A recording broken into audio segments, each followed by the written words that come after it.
Amigos e amigas, canal do Xavier, eu sou o Xavier. Gente, por favor, deem um like, compartilhem esse vídeo, se inscrevam no canal, cliquem no sininho para receber todas as notificações e façam comentários. Isso é muito importante para a gente. Se inscrevam no canal e deem um like. É fácil. Você não leva nem... leva um minuto. É só clicar no joinha e clicar em se inscrever. É rápido demais, gente. Se vocês puderem, eu agradeceria imensamente que vocês fizessem comentários, clicassem no sininho para receber todas as notificações e mandassem esse nosso vídeo de presente para alguém com quem vocês queiram compartilhar o assunto, o conteúdo desse vídeo. Ok?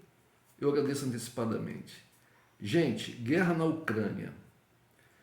Bom, aqui no Brasil, assim como acredito eu não tenho o poder da onipresença, não posso estar em todos os países aqui do Ocidente da América Latina, nem da América do Sul, quanto mais de todos os países da América Latina, e juntamente com Estados Unidos, Canadá e mais a Europa. Mas eu sei pelo Brasil, eu sei pelos Estados Unidos e sei pela Europa, que acompanham a mídia dessas três regiões do mundo, Brasil, o país, Estados Unidos, país e Europa. Acredito que o Canadá não seja diferente, assim como outras partes do mundo onde a influência norte-americana se faz presente, que o discurso, a narrativa da mídia, da comunicação social seja uma única, igual que é feita no Brasil, igual que é feita em Portugal, com mínimas exceções.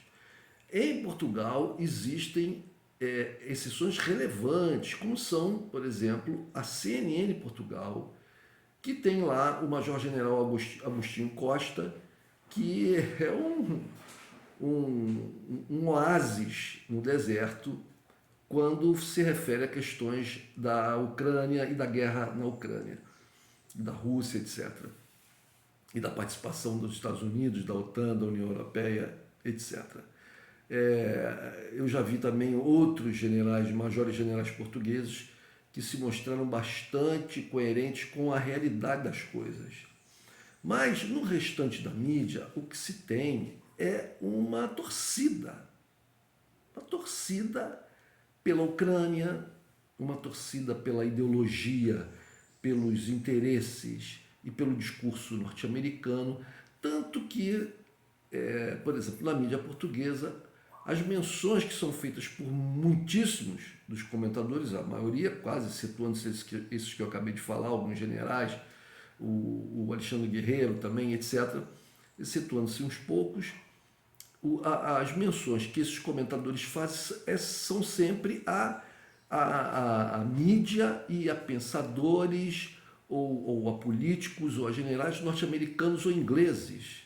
É impressionante isso, impressionante.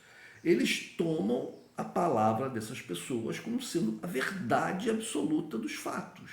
Eles não colocam a palavra desses pensadores, desses formadores de opinião, desses políticos, desses militares, né, desses analistas, desses cientistas sociais, etc., norte-americanos e ingleses, como uma opinião. Não, eles colocam como sendo a verdade. A verdade nua e crua. Ora, mas se os Estados Unidos e a Inglaterra são, na verdade, o grande esteio, né, da Ucrânia nessa guerra, eles têm parte na guerra, eles têm um lado na guerra.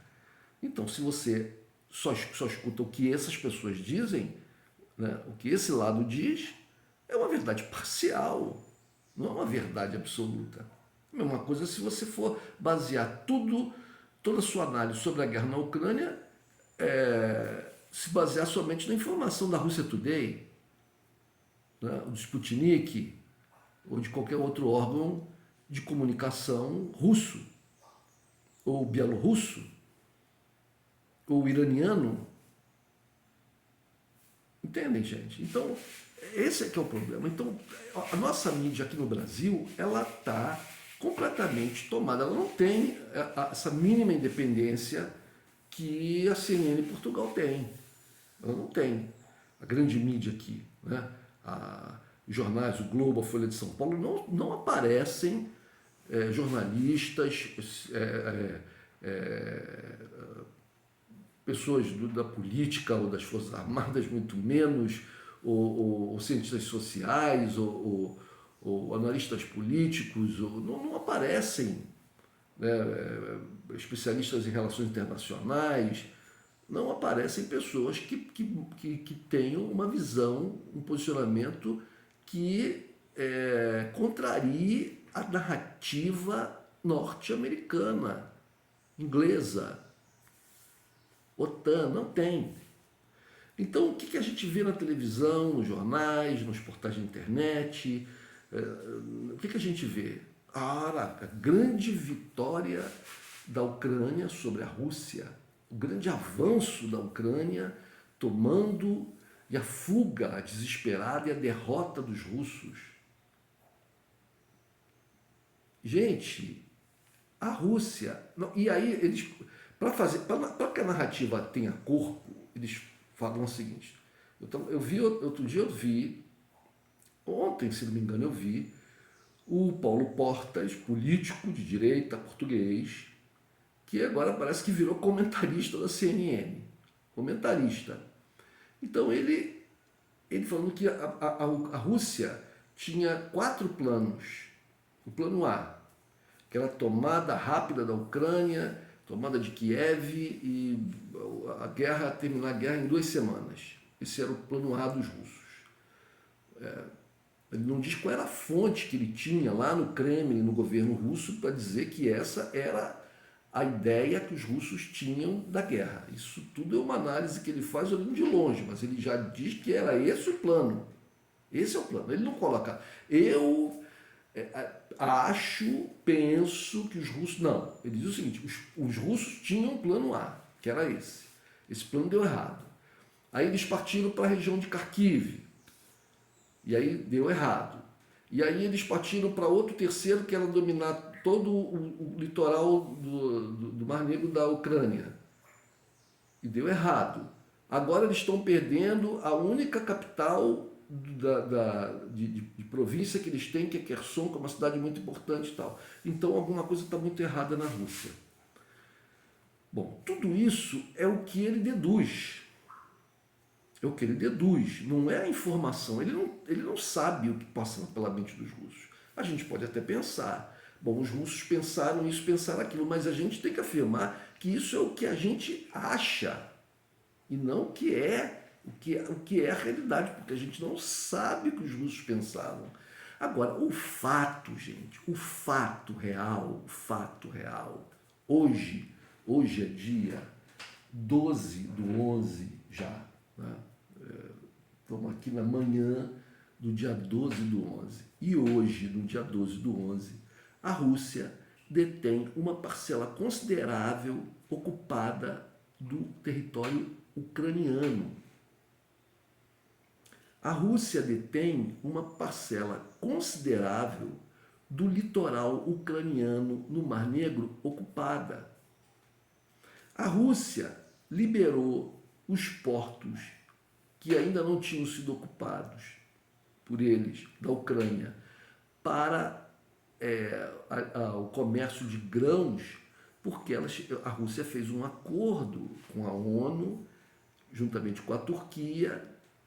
Por outro lado, a Ucrânia com a ONU e com a Turquia, uma vez que a Ucrânia se negava a negociar diretamente com a Rússia, para que fossem liberados os grãos ucranianos que estavam estocados por esses portos ainda restantes, e para que a Rússia também pudesse negociar os seus grãos, os seus fertilizantes no mercado internacional, o que estava prejudicado por causa das sanções norte-americanas.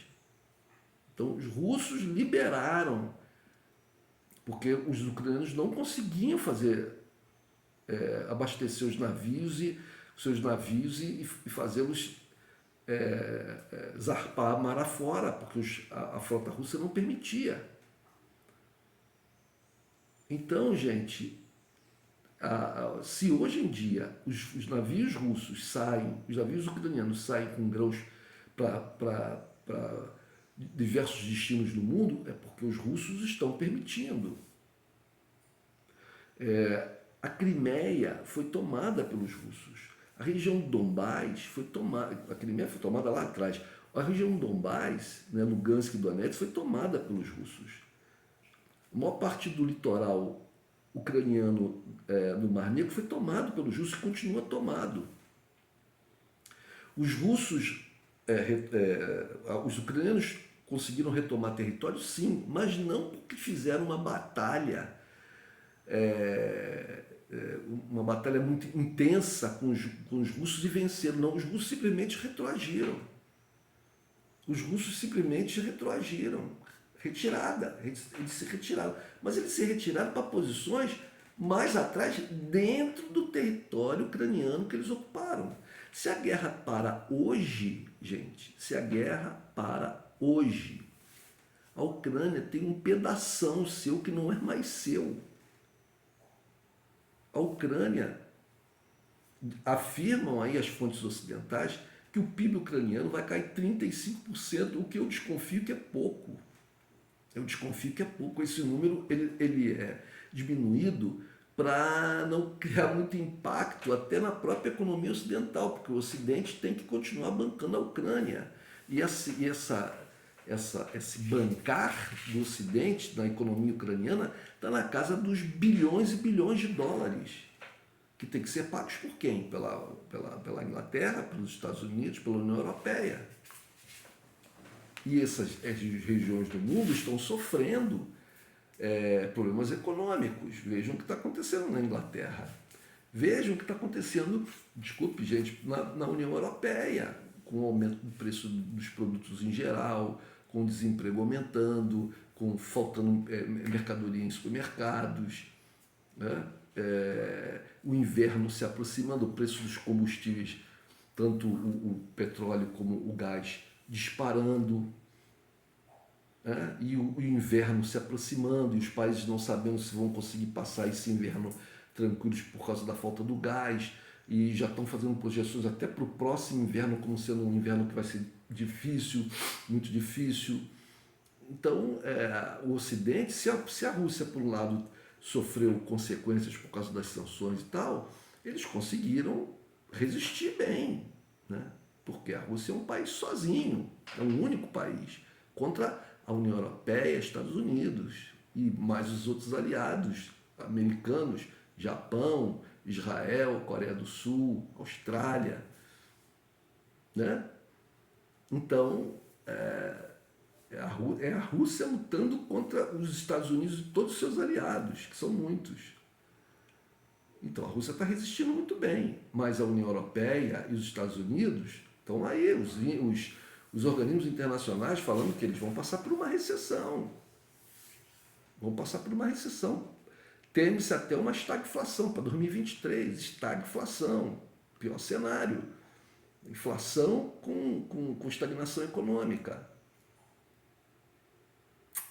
Como bancar? Como continuar bancando a Ucrânia? Os russos já destruíram um exército ucraniano. Esse exército que está lutando agora é o segundo exército, que foi bancado pelos americanos e pelos ingleses e pela União Europeia. Porque o primeiro foi destruído pelos russos. Os ocidentais morrem de medo dos ucranianos, russos, destruírem o segundo exército. Vejam, gente, dos 300 mil homens que a Rússia estava preparando para entrar na guerra, só entraram 50 mil até agora. Ainda faltam mais 250 mil que estão sendo treinados. A Rússia retira suas tropas para cá para o lado oriental do rio Dniepro, mas se mantém em posições muito estáveis de defesa ali. Não há indícios de que os ucranianos possam atravessar o rio depois de terem chegado na cidade de Kherson, na parte central da cidade de Kherson, que fica do lado ocidental do rio. Não há indícios que eles possam passar para o outro lado, até porque eles não têm como fazer isso, porque as pontes estão destruídas. Eles teriam que construir uma outra ponte grande para passar com armamento, com tropas, é uma coisa muito grande. Eles não têm capacidade para fazer isso. O inverno na Europa está chegando. Veja um discurso do Biden, o discurso que o Biden fez aí, acho que foi anteontem. É um discurso que se fala em negociação, possibilidade de negociação. O que eu penso é que nos bastidores estão havendo negociações. Né?